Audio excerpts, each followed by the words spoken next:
In order to save the Earth, young people once again have to step forward to start a race against time for life and death.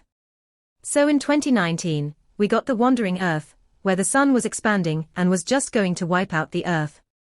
So the world built massive engines all over the globe that turn Earth into a spaceship. Now, what I didn't know going into this sequel is that it's actually a prequel. We're given all of the backstory that leads up to the first film. The beginning of the movie is a bit chaotic.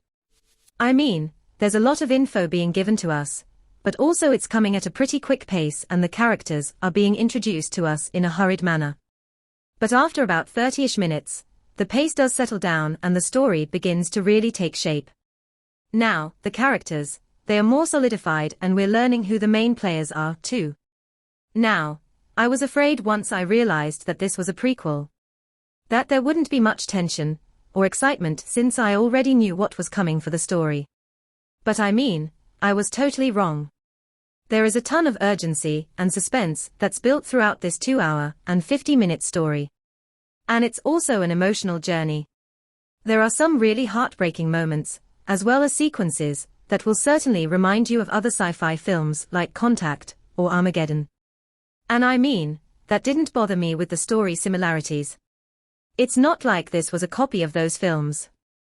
It's just some of the elements are shared between them. The special effects are really good. And even though a ton are CGI, they look and feel good within the scenes. When the action sequences began, I mean, there are some all-out crazy and nail-biting portions. And I was holding my breath a few times, because the tension was building, so there are some fight sequences, and those could be hard to focus on, because the editing is very quick, and it creates a lot of movement and excitement. But the choreography, it gets lost with all the quick cuts. There's an element in this story that involves people who don't believe the Earth rockets should be built. They would rather live in an augmented reality, or a digital landscape. So they are in direct opposition to those that want to build the rockets, and move the Earth out of the sun's deadly trajectory. Now, I don't think this arc is established as strongly as it could be.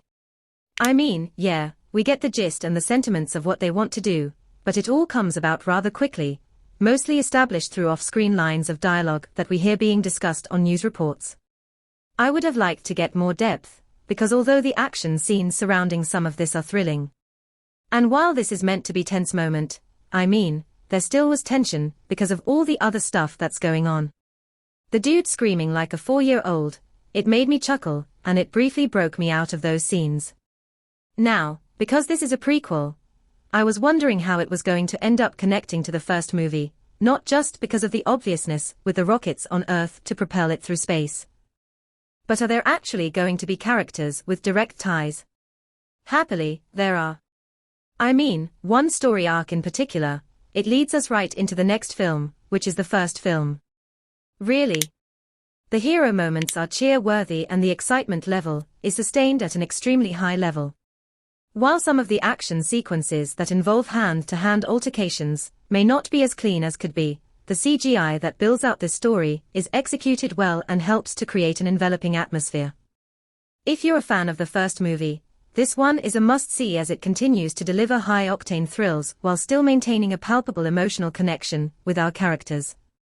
There's no sex or nudity. A bunch of profanity and a lot of violence.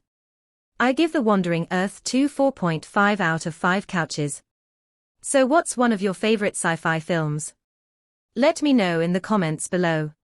If you enjoyed this review, please give it a like. Also, don't forget to share and subscribe.